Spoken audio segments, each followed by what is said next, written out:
it'll be the fee structure, it will be their fiduciary role, and it would be their attitude to the fund manager. So the omens are good.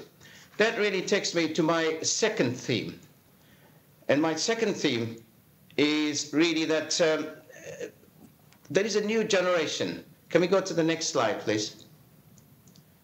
There's a new generation of retirement products which are coming on the market. And these products are going to grow in demand. And as they grow in demand, the role of distributors will change quite dramatically. What are these products that am I talking about? Let me go to the next slide, please. I've tried to draw a distinction here between two kinds of products.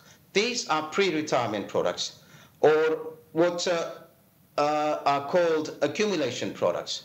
These are products which really help clients to accumulate their savings and grow them such that they build up a decent pot for their retirement. Now, these products are known until now as target date funds. They're target date funds in the sense that an individual decides when he or she wants to retire, and then the fund manager invests money in such a way that they build up a pension pot by the time the individual reaches the retirement. But these target date funds are changing quite dramatically. And the new generation of products that are coming have got a number of features which enhance the role of distributors. So what are these features?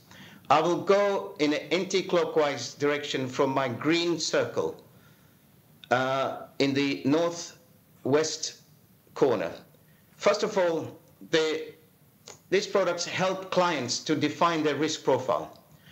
The risk profile can be very static in the sense that in the early years of a plan, a client can have a very conservative profile and don't take much risk, or they can have a very aggressive profile and take a lot of risk in the early years. So the first thing is the client has a choice about what kind of risk profile they want. Second is clients have an opportunity to switch between equities and bonds over a period of time.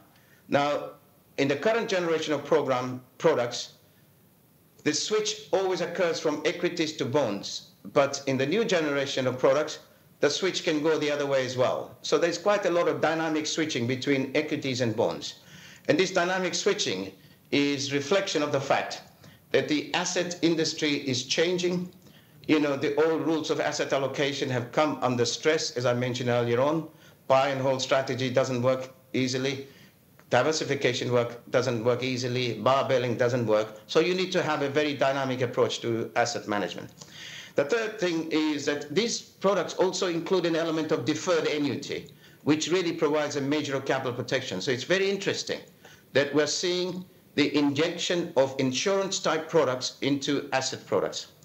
Fourth, these products also provide protection against major market events. In the United States, for example, the two bear markets have eaten 50% of clients' portfolio of retirement savings. So the new product tries to provide some facility for stop losses in such a way that clients' portfolio is protected against major market events. And then finally, what this product does is that over a period of time, as gains are made in the product, these gains are banked or they are ring-fenced such that they are not affected by major market movements. So we have a new generation of products which are likely to come on the market, and these products really will change the role of not only fund managers, not only insurance companies, but role of distributors as well. And that's not only evident with respect to pre-retirement products, it's also evident with respect to post-retirement products, which is my next slide. Once the client reaches retirement, what that client wants is that they don't want to put all their funds into an annuity, because annuities are expensive, and the clients feel that they're not really getting good value for money with respect to annuities. However, clients are beginning to recognize that because of the longevity risk, because of increased life expectancy, clients need to really hedge against longevity, and therefore part of the savings pot will be earmarked for annuities, and then the other part of the savings pot will be reinvested. So if I again go in an anti-clockwise direction, the first part will be spent on annuity, the second part will be reinvested, and there will be a drawdown of income from the reinvested pot. So clients will get income from two sources. One of them is obviously the annuity, and the second one is a drawdown from the remaining pot. As a part of this product, client will also be able to get life insurance, health insurance, and also the possibility of doing intergenerational wealth transfer. Under the current system, for example, here in UK, which is a very strong market for annuities, when somebody buys an annuity, and if somebody dies early, the family don't really get anything at all. And so it's very much a kind of all or nothing situation. Under the new product, there is going to be a lot of flexibility.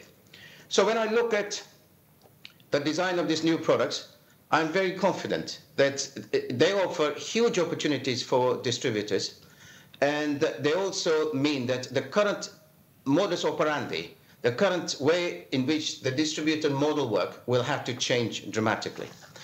Ladies and gentlemen, that really brings me to my final slide, which is about trust.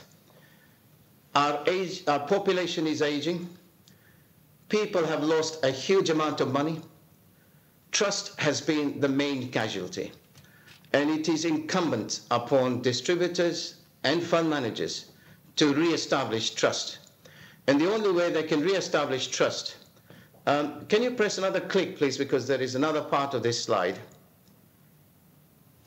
The only way you can establish trust is by having credibility, by having synchronicity, and by having stability. What do I mean by these words? Credibility is all about track record. Do we as distributors and do we as fund managers have a good track record which inspires trust and motivation on the part of the individual? The second thing is about synchronicity. It's about alignment of interest. In other words, are the interests of service providers fully aligned with the interest of their clients? And thirdly is stability. Clients want stability because stability really provides confidence that the past performance will be replicated in the future. Because when we look at the track record is about history. How can clients be sure that the history will be repeated in future? Particularly good performance will be replicated in future. So they want all those three things. But I think my final message to you is that clients are really wising up.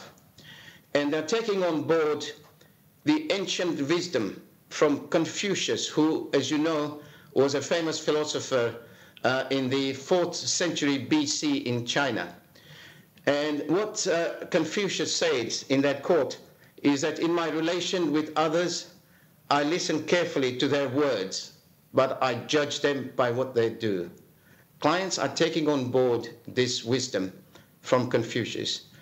They judge, they listen to what their fund managers and distributors say, but they want to see some actions, and more than that, they want to see some deliverables, some results. So, ladies and gentlemen, let me end on a very optimistic note. We've had a gut-wrenching crisis in the last 2 years, the like of which we've never seen in our lifetime. But to me, crisis is always a concealed opportunity. It's an opportunity to create businesses of enduring value.